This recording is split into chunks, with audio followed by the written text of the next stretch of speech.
हाँ जी बेटे, देखिए नेक्स्ट लेक्चर जो हम डिस्कस कर रहे हैं प्रोबेबिलिटी का, क्वेश्चन नंबर 6 है। लास्ट लेक्चर में प्रोबेबिलिटी में हमने 5 क्वेश्चंस किए थे, हम मूव कर रहे हैं आगे। और क्वेश्चन नंबर 6 टॉपिक हमारा वही है, क्लासिकल प्रोबेबिलिटी सेम है, ठीक है। Classical probability, number of favourable case upon total case, जिसको परम्यूटेशन चैप्टर से जिसने किया है बच्चे ने, उसको प्रोबेबिलिटी इसमें तो कोई प्रॉब्लम नहीं आएगी क्लासिकल प्रोबेबिलिटी में, ठीक है जी। 3 randomly chosen non-negative integers are found to satisfy the equation this. Non-negative बोला है उसने कि non-negative integers को हम ऐसे जोड़े कि वो क्या आ जाए, 10 आ जाए,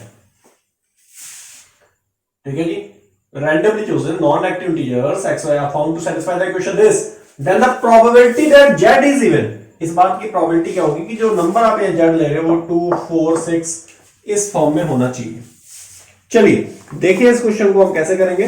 सबसे पहले सैंपल स्पेस बनाते हैं इसका। सैंपल स्पेस के लिए एक फार्मूला है। सैंपल स्पेस में मतलब कि ऐसे कितने नंबर पॉसिबल हैं, ऐसे नंबर पॉसिबल हैं जिनका सम 10 आए, तो ऐसे नंबर पॉसिबल होते हैं इस फार्मूले से, वो होता है n plus r minus 1 c r minus 1। n क्या है यहां पे, जिसको जो फॉर्म करना है, हमने फॉर्म क्या करना है 10, तो ये n। r क्या है, टोटल जितने नंबर्स, अगर ये 2 होते हैं नंबर्स तो 2 पुट करता है, अगर 3 है तो ये 3 पुट करूंगा मैं, c फिर r माइनस 1। यानी कि ये किसी के लिए भी लगा सकते हो फार्मूला, ये मतलब यह हो सकता है x प्लस वाई इक्वल 10 है, अगर x प्लस वाई इक्वल, मतलब इतने ऐसे कितने नंबर पॉसिबल है जिनका समेशन 10 आ रहा हो, नॉन नेगेटिव इंटीजर्स, सो वो आ जाएगा n प्लस r की जगह इस बार 2 आ जाएगा, 2 माइनस 1 से r माइनस 1। सो बड़ा सिंपल है। चलिए बढ़े आगे, ठीक है जी। सो अब पॉसिबिलिटीज की बात कर लेते हैं। जो बात कर रहा है कि z के बारे में, z के बारे में उसने क्या बोला कि वो इवन होना चाहिए जी। क्या बोला इसने, इवन होना चाहिए। सो जब वो z के बारे में ये बात बोल रहा है कि z इवन होना चाहिए, सो हम क्या करते हैं, z को 2m ले लेते हैं। क्या बोला भाई मैंने, z को 2m ऐड कर लेता हूं मैं, z इक्वल टू 2m। अगर मैंने z को 2m ऐड किया तो m कहां से कहां तक पॉसिबल है, m हमारा पॉसिबल है 0 हो सकता है, नॉन नेगेटिव बोला कि ये तो नहीं बोला कि 0 नहीं, नॉन नेगेटिव में 0 इंक्लूड होगा जी, ठीक है। 0 1 2 3 4 5 से आगे नहीं बढ़ना, 5 से आगे नहीं बढ़ेंगे भाई, बताता हूं रीजन। अगर आपने m को 5 ले लिया तो z की वैल्यू 10 आ जाएगी। कौन सा ऐसा नंबर है कि यहां पे उसको पुट करें, मतलब कि 10 से बड़ा और समेशन 10 आ जाए, और ये भी सारे पॉजिटिव नंबर, तो हो ही नहीं सकता पॉसिबल। तो 5 से बड़ा तो पॉसिबल नहीं है, मतलब 5 से बड़ा कोई नंबर, मतलब m को अगर मैं 5 लूंगा तो ये 10 आएगा, तो 10 से तो बड़ा नंबर पॉसिबल ही नहीं ना, तो 5 ही लेंगे m को। आप बात समझ गए होंगे, ठीक है जी। अब z की क्या क्या वैल्यू पॉसिबल है, z की वैल्यूज भी निकाल दो यहां से। 0 पुट करेंगे तो 0 देगा, 1 पुट करेंगे 2 देगा, 2 पुट करेंगे 4 3 देगा, 6 4 पे 8 और 5 पे 10। ये अलग अलग वैल्यू z की आ गई, आप समझ रहे होंगे, ठीक है जी। सो ये z की वैल्यूज भी हमने लिख दी। अब last x plus y plus z, जिसकी मैं बात कर रहा था, z की जगह बेटे मैं क्या पुट कर दूंगा, जो अभी मैंने फाइंड आउट किया, z की जगह 2m इक्वल टू 10। इस 2m को दूसरी साइड लेके जाओ तो x प्लस वाई की वैल्यू यहां से आ रही है 10 माइनस 2m, 10 माइनस 2m दिखाई दे रहा होगा आपको। ये 10 माइनस जो 2m आपको दिखाई दे रहा है, इसको जरा ध्यान से देखना कि ये फिर से वही कहानी बनने जा रही है। ये पूरा क्या है, n है, ये r है, r कितने हैं यहाँ पे, n कितना है, n जिसको हमें फॉर्म करना है वो है 10। ऐसे कितने नंबर पॉसिबल है, n प्लस r कितना है माइनस 1 c फिर r माइनस 1 आ जाएगा, r यानी कि 2 माइनस 1, तो यहां आ जाएगा 2 माइनस 1, यानी कि आ जाएगा 10 plus 2 12, 12 minus 1 11, 11 minus 2m c 1। Okay, आप समझ गए होंगे।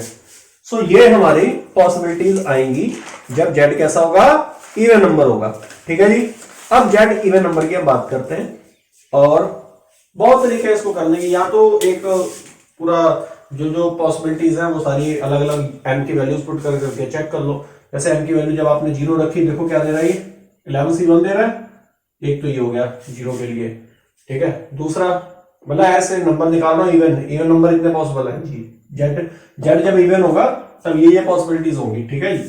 सो दूसरी वैल्यू पुट करो, 2 पुट करो जरा, इसका नहीं, m की वैल्यू 1, तो 11 माइनस 2 9, 9c1, 3 पुट करो बच्चे, 3 पुट किया, 11 माइनस 6 कितना आ रहा है, 11 माइनस 6। वैसे तो एक और तरीका सिग्मा लगा के बताता हूं इसके बाद।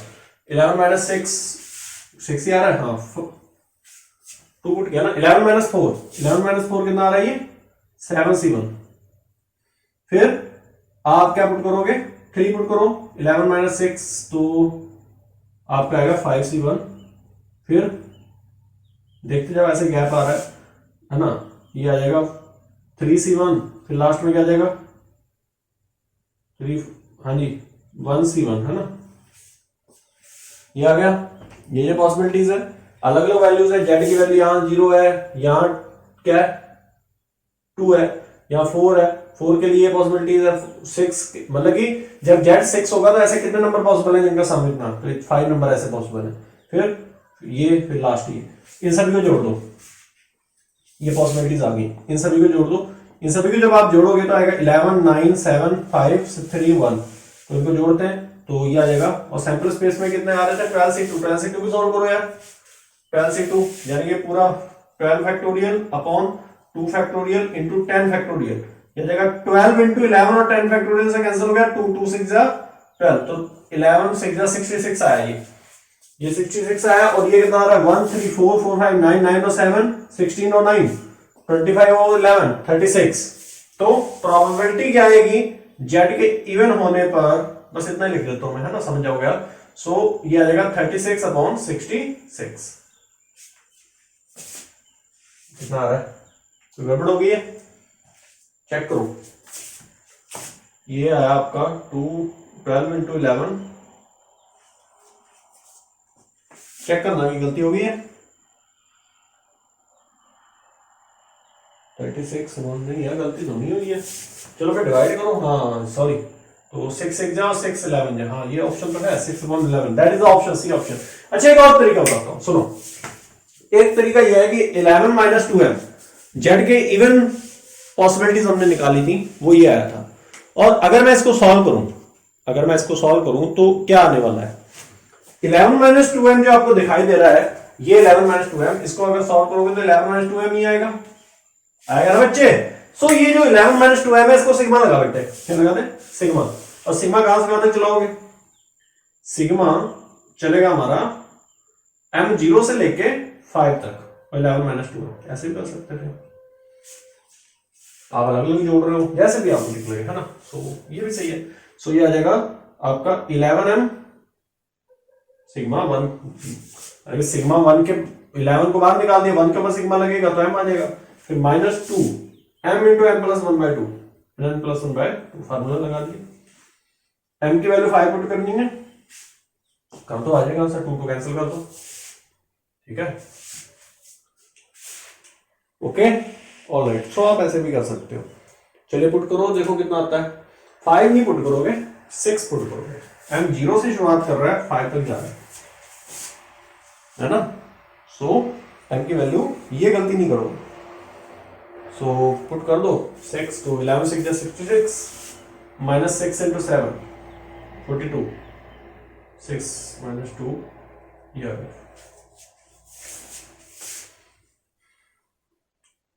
नहीं, अगर मैं नहीं m 0 0 पे तो वैल्यू देगा ही नहीं है यार, 0 पे तो वैल्यू देगा ही नहीं ना ये कुछ। अच्छा 5 अगर पुट करेंगे तो 55 माइनस 5 इंटू 6 30, 55 माइनस 30 25 आ रहा है। एक वैल्यू और ले लो जीरो वाली को अलग से ले लेता हूँ, 1 मैं 1 से शुरुआत करके यहाँ से निकाल रहा हूँ, ठीक है जी।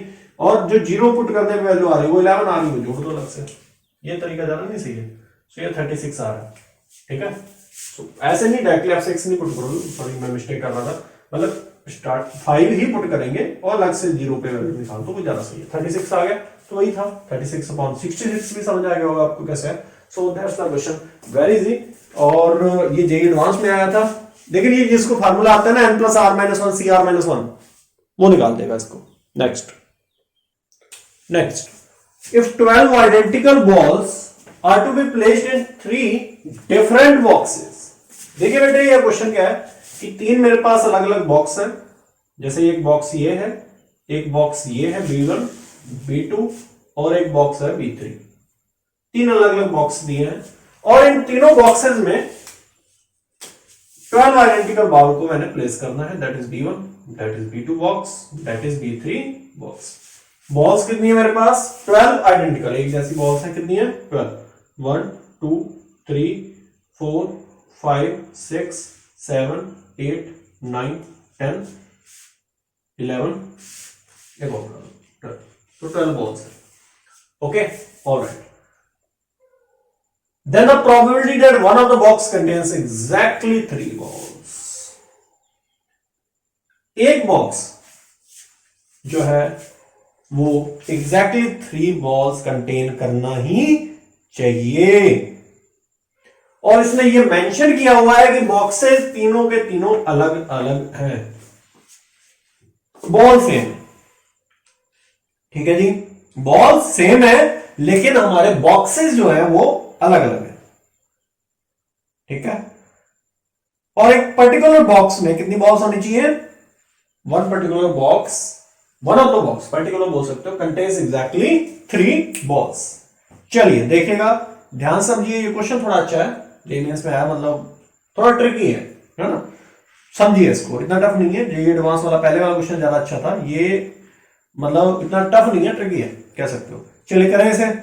देखिए सबसे पहले तो हमारे पास ये 12 बॉल्स हैं। 12 बॉल्स को यहां प्लेस करने के कितने वेज हैं?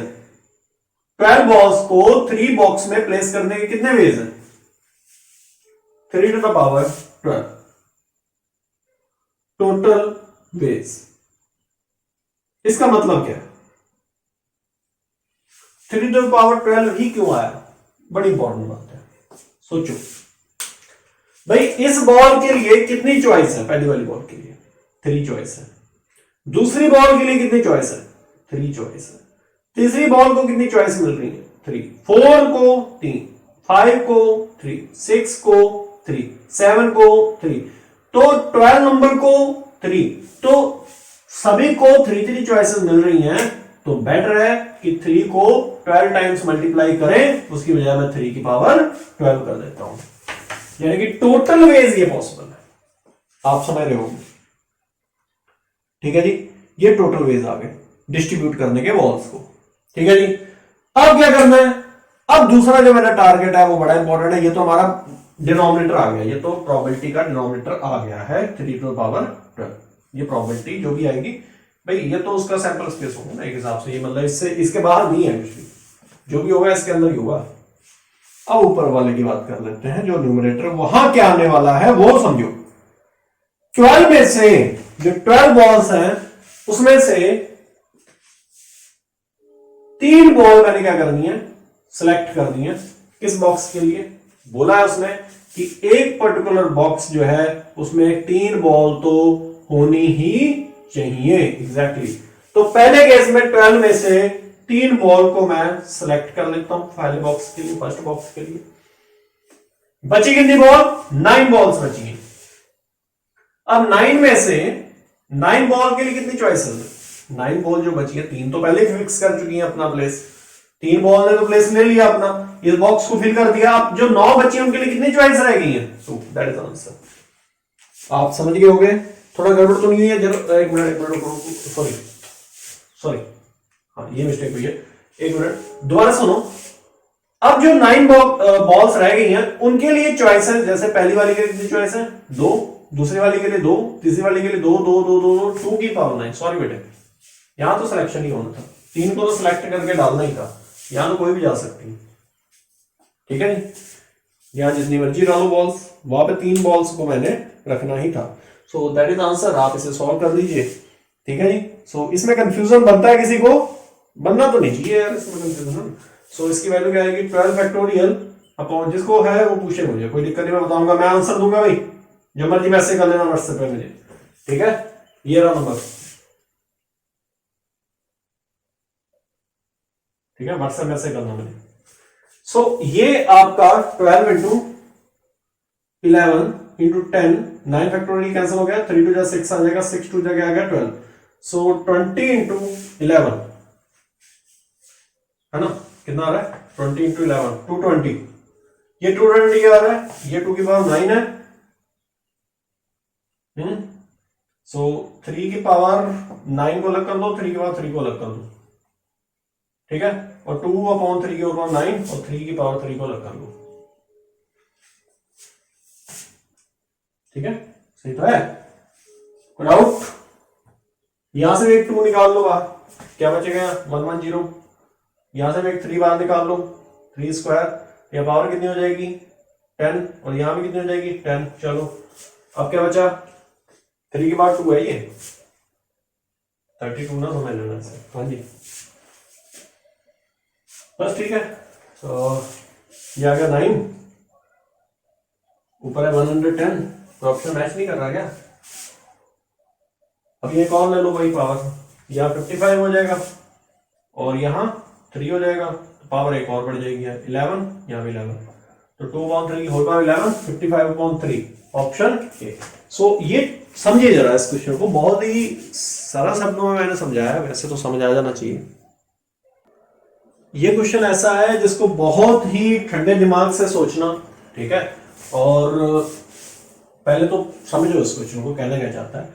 3 बॉयज एंड 2 गर्ल्स, चलिए जी 3 बॉयज हैं जी मेरे पास, और गर्ल्स कितनी है, how many girls are there, 2 girls, stand in a queue, queue का मतलब लाइन में, लाइन में को खड़ा कर दिया, चलो लाइन में कितनी जगह खाली है फिर मेरे पास 5, 1 2 3 4 5, ऐसे लाइन में खड़ा किया, क्यों मैं अभी नहीं लिख रहा हूँ, रीजन है क्योंकि आगे वो कुछ और बोल रहा है, तो ऐसे लाइन में अभी मैंने बस इतना है कि इनके लिए स्पेस मैंने छोड़ दिया, तो देखो यहाँ पे फिट करते हैं इनको।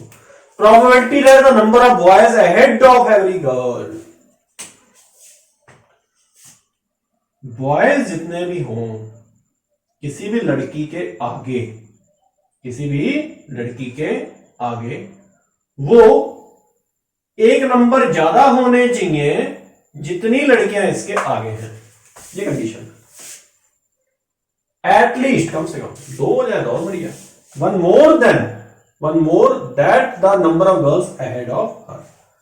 जैसे मैं आपको एक एग्जांपल देता हूं, आप उस एग्जांपल से मुझे बताइए, अच्छा ये बताओ कि इन 5 प्लेस को फिल करने के वेज कितने हैं, 5 प्लेस को फिल करने के वेज कितने हैं, 5 फैक्टोरियल, चलो भाई डिनोमिनेटर आपका आ गया, न्यूमरेटर की बात करें, न्यूमरेटर बहुत बड़ा आने वाला है इसका, ठीक है, चलिए करें, चलो देखो भाई फेवरेबल वेज हम निकालते हैं सबसे पहले। अच्छा बेटे एक बात बताओ, अगर लड़की को मैं यहां बैठा हूं, एक लड़की को मैं यहां ले आया, बच्ची को कि मैंने बेटे यहां बैठ जा, वो आके बैठ गई है, ये बताओ कि इसके आगे बॉयज कितने हैं, बॉयज 0, गर्ल्स इसके आगे कितनी है 0, भाई इधर से देखेगा ना भाई, इधर थोड़ा ऐड होता है, मुंह उसका उधर है, देखना कई बच्चे पूछने सर इधर, अरे मुंह जब उधर है तो यार बात कैसी कर रहा है, ठीक है, सो बॉयज भी 0 है, नंबर ऑफ गर्ल्स भी 0 है, तो फिर यह कहानी बनी नहीं। बोल क्या रहा था, बोल रहा था कि बॉयज का नंबर जो है वो गर्ल से 1 ज्यादा होना चाहिए, गर्ल के नंबर से 1 ज्यादा होना चाहिए, ऐसा बोला इसमें, लेकिन ऐसा नहीं हुआ। अब हम क्या करें, ये केस तो गया, लड़की को यहां नहीं बैठाना भाई, ये तो भाई अब ये जगह बालिका के लिए नहीं है, पहला प्लेस, ठीक है। दूसरा तरीका देख लेते हैं, दूसरा, अच्छा लड़की को वहां नहीं बैठा सकते क्या, सेकंड प्लेस पे भी नहीं बैठा सकते, वहां तो बैठा सकते हैं, है ना, कुछ और केस एक तो ले लो, दिमाग में जो भी है सोचो। अच्छा अगर बालिका को मैं यहां बैठा दूं, एक बालिका और बैठा देता हूं, चल भाई अब बॉयज ही रह गए, चल भाई बॉयज को यहां बैठा दिया, सही है, दूसरे 2 बॉय यहां देंगे, देख बेटे ये भी गलत है, अगर इस बालिका को लेके चले ना, इस बालिका के आगे कितने बॉयज हैं, 1 है, बालिका के आगे बॉय 1 है, बालक कितने हैं, इस बालिका के आगे बालक कितने हैं, बालक 1 ही है, बालिका 0 है, गर्ल 0 है, बॉय 1 ही है, तो कंडीशन तो फॉलो कर गया, उसने कहा कि बॉयज गर्ल से 1 ज्यादा होना चाहिए, कर गया ना फॉलो, तो आप कैसे कह रहे हो ये नहीं है, नहीं है। अब मैं समझाता हूं ऐसा क्यों नहीं है, ये कंडीशन हमारी क्यों नहीं फिट बैठेगी, ध्यान से सुनना, ये भी तो बालिका बैठी है, इस बालिका के आगे बालक कितने हैं, I am talking about her, that one, इस बालिका के आगे कितने बालक बैठे हैं? इस बालिका के आगे एक बालक बैठा है। इस बालिका के आगे बालिकाएं कितनी हैं? बालिकाएं भी एक ही हैं। तो होगी ना प्रॉब्लम। इन दोनों का डिफरेंस 1 से ज्यादा होना चाहिए था, लेकिन ये तो 0 आ रहा है। ये केस हमारा रॉन्ग है, ये कंडीशन हम नहीं ले सकते। आप समझ रहे होगे। तीसरा केस लेता हूं। अब ज्यादा हमने जो नहीं पॉसिबल है वही ले रहा हूं। चलो एक ऐसा ले लेते हैं, आप भी खुश हो जाओगे, सर क्या कर रहे हो सर, वो केस भी तो बताओ जो पॉसिबल है। चलो एक केस लेता हूं, अब ध्यान से देखना। दो बालकों को यहां बैठा दिया मैंने, तो नंबर अच्छा खासा है, संख्या अच्छी खासी है। बालिका को बैठा यहां पे। नंबर ऑफ बॉयज 2 है, नंबर ऑफ बॉयज 2 है। बालिका इसके आगे कितनी है? 0 पॉसिबिलिटी है। इस बालिका के आगे बालक कितने हैं? 2। बालिकाएं कितनी है? एक ही बालिका है। 2 में से एक माइनस करेंगे 1 आ रहा है। 1 जो आ रहा है वो 1 से तो ज्यादा ही आ रहा है। डिफरेंस 1 ही तो चाहिए था हमें, तो आ गया। अब यहां बॉय को बैठा दो। बॉय के बारे में तो कुछ बोला ही नहीं उसने। इसने कहा बालिकाओं के आगे, इस लड़की के आगे जितने लड़के बैठे हैं वो जितनी इसके आगे लड़कियां बैठी होंगी उससे ज्यादा होने चाहिए, बस 1 से ज्यादा होने चाहिए। हो गया पहला केस। दूसरा केस लिख रहा हूं, ध्यान से देखना। ये तो पहला केस सही है ना, फिट बैठ गया ये केस। दूसरा केस, इस बार मैं संख्या बालकों की और बढ़ा देता हूं। 3 बालक लेते हैं, इस बार देखा जाएगा। लगा दो जान इस बार। 3 बालकों को बैठाया मैंने, चल बैठो। अब बालिकाओं को यहां बैठा दिया मैंने। इस बालिका के आगे 3 बॉय हैं, गर्ल्स तो 0 है, तो केस को फॉलो बिल्कुल कर रहा है। उसने कहा कम से कम 1 से ज्यादा होना चाहिए, तो 3 आ गए। इस बालिका के आगे बालक कितने हैं? 3, और बालिका कितनी है? 1 ही है, तो इसके लिए भी केस फॉलो हो रहा है। ये भी ठीक है, दूसरा केस भी फॉलो हो रहा है। बढ़ते हैं नेक्स्ट केस की तरफ, और इसमें मैं क्या करने वाला हूं? यहां G लूंगा, यहां B लूंगा, यहां फिर G, यहां B और फिर B। बेटे इस बालिका के आगे, इस गर्ल के आगे 2 बालक बैठे हैं। इस गर्ल के आगे जब 2 बालक बैठे हैं तो बालिका एक भी नहीं है, तो 2 में से 0 माइनस करेंगे तो 2 आ रहा है, 1 से बड़ा आ रहा है। इस गर्ल के आगे 3 बॉयज है, कितने हैं? 3 बॉयज है। बालक का गर्ल एक ही है, तो 3 में से 1 माइनस किया, 2 आ रहा है, 1 से बड़ा आ रहा है। सही है, ये भी केस पॉसिबल है। नेक्स्ट केस की तरफ बढ़ो। नेक्स्ट केस क्या कह रहा है? नेक्स्ट केस में मैं क्या करने वाला हूं? इस बार GB, यहां पे GB तो बैठा ही रहेगा, BG, GB BG है ना। बालकों को यहां बैठा दिया मैंने इस बार, और 2 लड़कियां, 1 बाल और बच गया यहां पे। चलो भाई ठीक है। सो ये मतलब समझो, इस गर्ल के आगे एक ही बॉय है, और इसके आगे गर्ल कितनी है? गर्ल है ही नहीं इसके आगे। इसके आगे कोई लड़की बैठी ही नहीं है, तो इसका मतलब है कि जितने नंबर ऑफ बॉयज हैं उसमें से गर्ल का अगर नंबर माइनस कर रहे हैं तो 1 आ रहा है, जो कि पॉसिबल है। अच्छा यहां इस गर्ल के आगे गर्ल्स कितनी है? पहले बॉयज देखो, बॉयज कितने? 1 2 3, और गर्ल कितनी है इसके आगे? 1, तो 3 में से 1 माइनस कर रहे हैं, 2 आ रहा है। और अगर 2 आ रहा है तो इसका मतलब क्या है कि 1 से तो बड़ा आ रहा है। सही है। लास्ट केस ले लो। लास्ट केस में BG मतलब क्या है कि इस गर्ल के आगे जितने बॉयज हैं वो गर्ल्स से ज्यादा है। मैं थोड़ा लास्ट वाले में थोड़ा लाइट हो रहा हूं, है ना। पहले तो मैंने अच्छे समझाया 4 पॉइंट। इस गर्ल के आगे बॉयज 2 है, लड़का और बालिका एक ही है, तो इसका मतलब माइनस कर रहे हैं तो सफिशिएंट कंडीशन हमारी आ रही है, मतलब 1 से ग्रेटर आ रहा है माइनस करने पे। कितने केस हो गए बोलो? 5, 1 2 3 4 5 केस बन गए। इसके अलावा कोई बनता है नहीं। तो फेवरेबल केस कितने? फेवरेबल केस 5 ही है, उसके अलावा केस नहीं बनेंगे। क्यों नहीं बनेंगे बच्चे? ये बालिका जिसको आपने G लिखा है, ये 2 अलग अलग लड़कियां हैं। अरे तुम समझे नहीं, ये दोनों की शक्लें एक जैसी थोड़ी ना है, ये आपस में भी तो इंटरचेंज करेंगी। ये वाले बालक भी तो आपस में इंटरचेंज करेंगे जी। और ये कितने वे से आपस में ये तीनों इंटरचेंज कर सकते हैं अपने आप को? 3 फैक्टोरियल वे से। ये लड़कियां अपने आप को कितने तरीके से इंटरचेंज कर सकती हैं? 2 फैक्टोरियल से। और 5 वेज है, और उसमें 3 फैक्टोरियल 2 फैक्टोरियल से मल्टीप्लाई कर दिया आपने, बाकी आप आगे सॉल्व कर लोगे। 5 फैक्टोरियल को लिखो 5 इंटू 4 इंटू 3 फैक्टोरियल, ये 3 फैक्टोरियल कैंसिल हो गया, 5 से 5 कैंसिल हो गया और ये 1/2 आ रहा है। सो 1/2 इज द राइट आंसर। अच्छा, किसी के मन में ये शंका होगी कि सर जो डिनोमिनेटर है उसको 5 फैक्टोरियल कैसे ले लिया, तो वो भी मैं आपको बता देता हूं। मेरे पास 5 प्लेस बैठने के लिए थी बच्चों के, ऐसे इस पहले वाले खाने में मैं पांचों में से किसी को बैठा सकता था, 5 वेज थे, इस वाले में 4 वेज थे, कम हो गया ना, ये वाला पहले बैठ चुका है, इसमें 3, इसमें 2, इसमें 1, यानी कि आंसर आ रहा है 5 फैक्टोरियल डिनोमिनेटर में। ठीक है जी, तो पता लग गया 5 फैक्टोरियल कैसे आया, और ये आपका आंसर है क्या, 1/2। नेक्स्ट, 4 फेयर डाइस है। डाइस तो आप सभी बच्चों को पता है, आप लोग लूडो खेले हैं, है ना भैया। ईच हैविंग 6 फेस, और सभी के फेस कितने, 6 है, नंबर है 1 2, यही और नंबर होता है उनके ऊपर, है ना। साइमल्टेनियसली, साथ साथ उनको शाला, the probability that D4 shows a number appearing on one of D1 D2 D3, मतलब कि इस बात की प्रोबेबिलिटी क्या है कि जो D4 का जो नंबर आएगा वो अपीयर होगा इन तीनों में से किसी एक में, one of D1 D2 and D3 is. ठीक है, सो देखिए बेटे, इसके 3 केस बनते हैं। जब मैं 3 डाइस को थ्रो करूंगा तो हो सकता है, बहुत ही किस्मत वाली बात होगी कि ऑल शोज सेम नंबर। इसने बोला कि आपको बात समझ आ गई होगी, इसने क्वेश्चन में क्या पूछा, फिर मैं दोबारा रिपीट कर देता हूं, जैसे आप दोबारा से सुन सकते हो मैंने क्या बोला, फिर से सुनो। 4 फेयर डाइस हैं बेटा, इस लेक्चर को दोबारा रिपीट करके देख लिया करो, है ना, ये लेक्चर अच्छे बन रहे हैं, प्रोबेबिलिटी के, है ना, अच्छे क्वेश्चन है।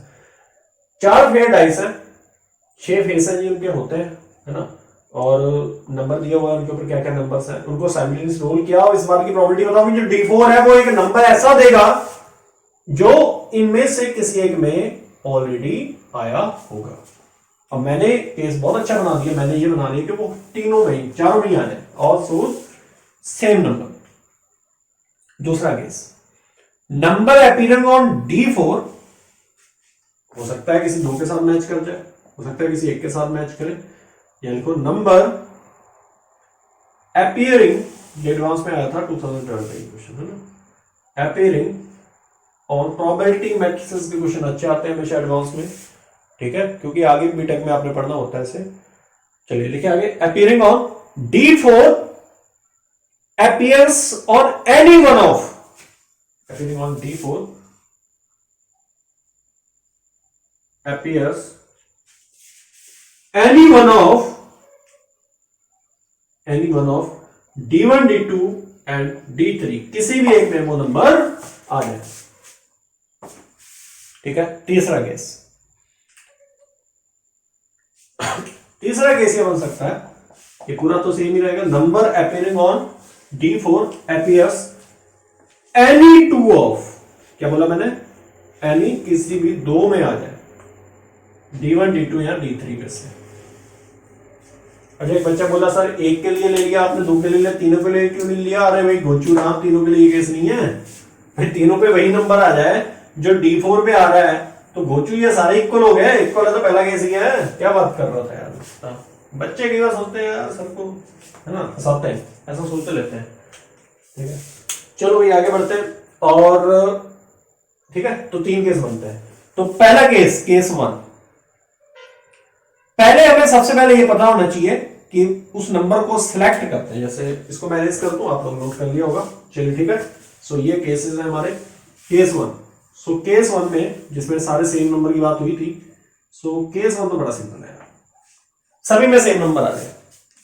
ठीक है, तो एक नंबर सेलेक्ट करते हैं D4 का, ठीक है, सो भाई एक नंबर सेलेक्ट करने के वेज कितने हैं, 6C1 D4 का, और ये सभी में आ जाएगा इंटू में, बस बात करो। ठीक है, दूसरा केस,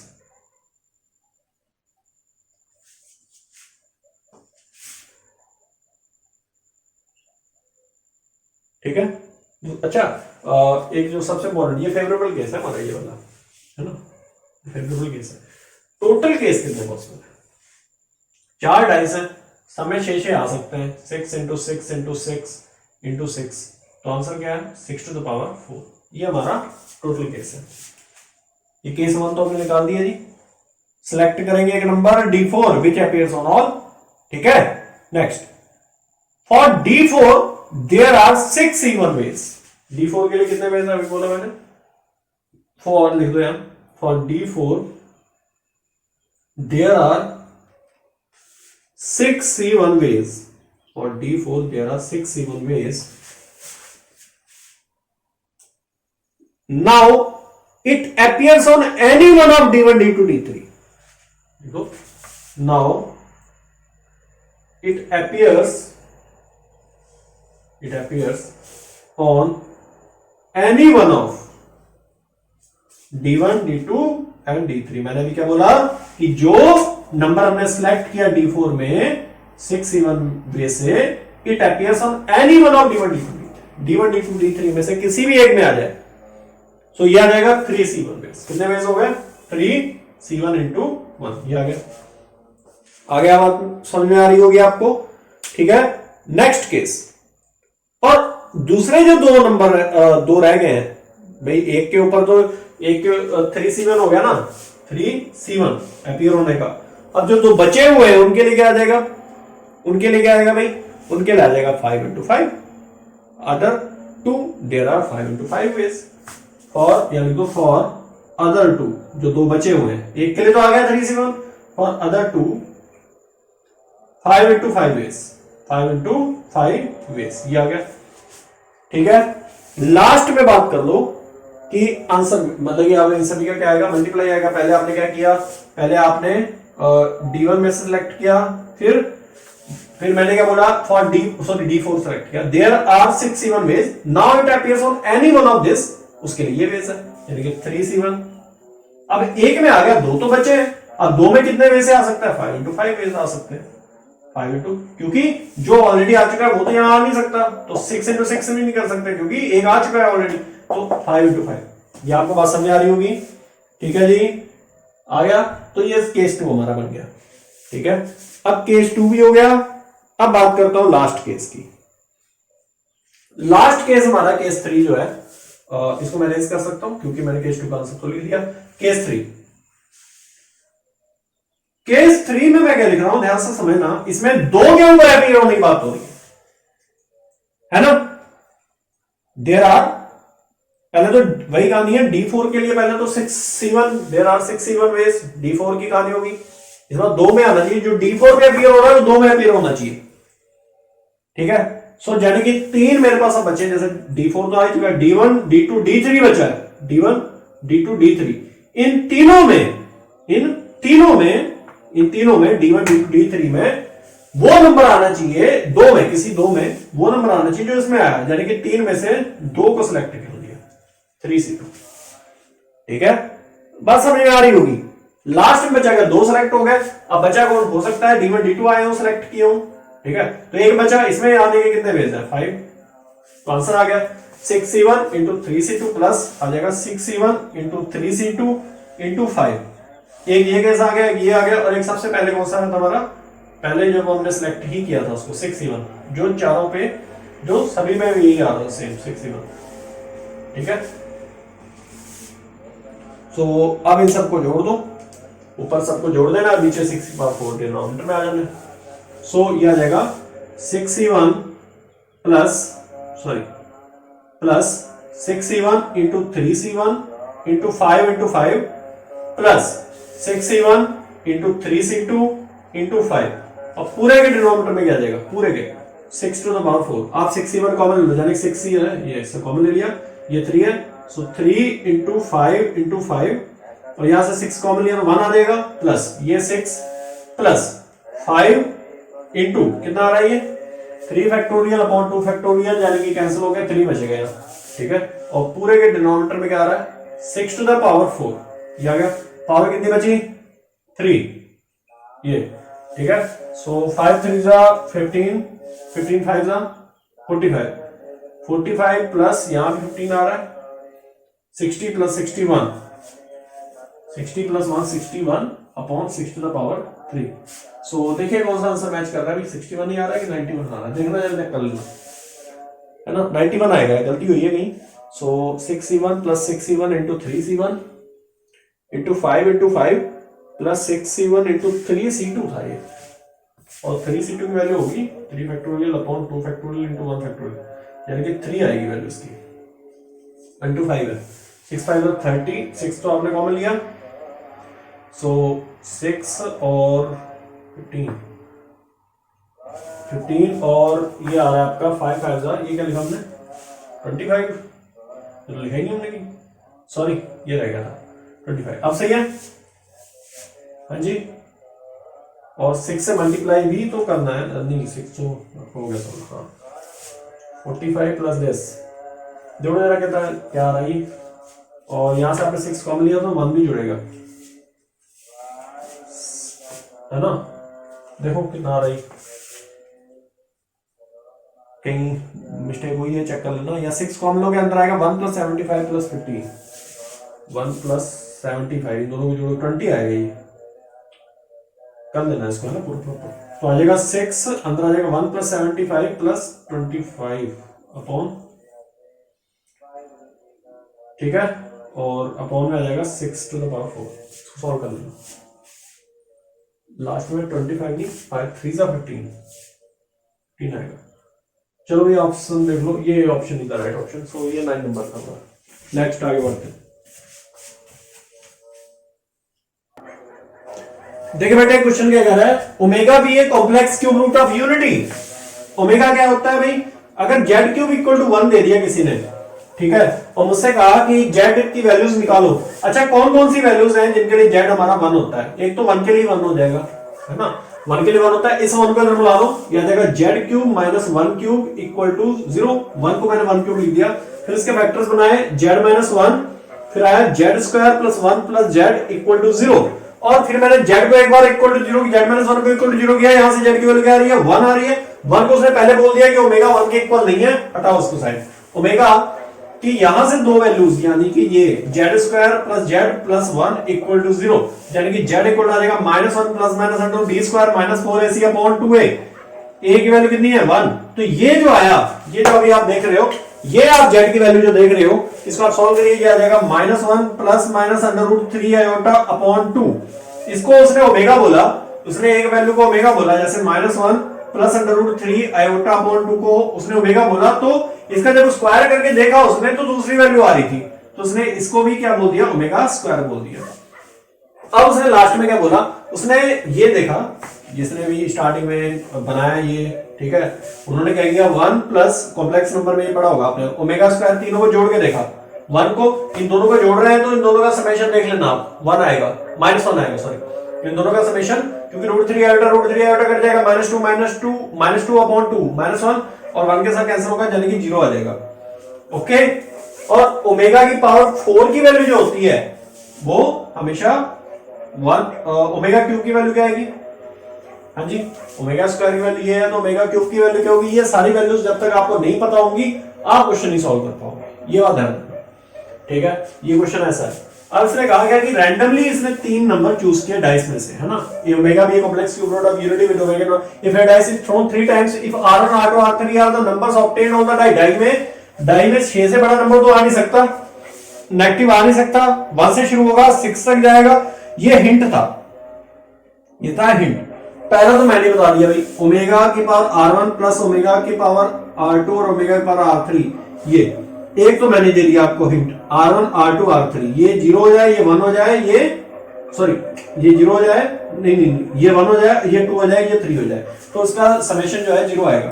दूसरा केस में ये लेने जा रहा हूं, ध्यान से देखना, दूसरा केस है कि ये 1 हो जाए, ये 5 हो जाए और ये 3 हो जाए। अच्छा कोई सोचे कि 5 5 5, क्योंकि बेटे देखो मैं बताता हूँ 5 कैसे लिया मैंने, क्योंकि ओमेगा की पावर 5 को लिख सकता हूँ omega square into omega cube, और ओमेगा क्यूब की वैल्यू क्या होती है 1, अरे अभी बता के आ रहा हूँ, ओमेगा क्यूब क्या आएगा करके देख ले बेटे इसका क्यूब। अच्छा अगर ऐसे नहीं समझा रहा यार, एक बात और है, जो आपका ओमेगा आया या फिर जो जेड है, Z cube equal to 1, omega इसको सेटिस्फाई करेगा ना, ओमेगा इसको सेटिस्फाई करेगा तो ओमेगा पुट करना, ओमेगा क्यूब 1 आ रहा है, ठीक है, समझ गए हो क्या, ठीक है। और ये ओमेगा क्यूब हमारा क्या है 1 आया, तो ये भी मतलब कि इसको इसको तो आप 1 लिख दोगे तो ओमेगा स्क्वायर आ गया, और यहां ओमेगा स्क्वायर प्लस फिर वही कहानी 0 आ जाएगा। ठीक है, फिर नेक्स्ट एक और वैल्यू लो, यहां पे ओमेगा की पावर 1 बनाना है तो ओमेगा क्यूब से इसको मल्टीप्लाई कर दो तो 4 आ जाएगा, और फिर 2 3 वही चलने दो, ऐसे अलग अलग वैल्यूज निकालो। ठीक है, सो एक और ऐसे ही अलग अलग बनाओ पार्ट्स है ना। फिर भाई अब यहाँ 1 1 के लिए चला दिया, अब यहाँ 4 के लिए चला दो, 2 वैल्यू एक और 4 5 3 बन गया। ऐसे ही फिर और करो है ना। इस बार आप किसको चेंज करने की कोशिश करो, इस बार आप चेंज करो किसको, हाँ जी इस बार आप इधर लास्ट वाले को चेंज करो, इन दोनों को कर लिया ना, अभी तो इस वाले को कर दो। अच्छा इसको भी ओमेगा क्यूब से मल्टीप्लाई कर दो, ओमेगा पावर 6 आ जाएगा। ठीक है, तो omega cube into omega cube, पता ही है आपको ओमेगा क्यूब की वैल्यू 1 होती है, अरे ओमेगा क्यूब की वैल्यू 1 होती है, इसको आपने मल्टीप्लाई कर दिया, फर्क नहीं पड़ना इसके ऊपर कुछ। ठीक है, तो ये आ जाएगा साथ में 1 2 6।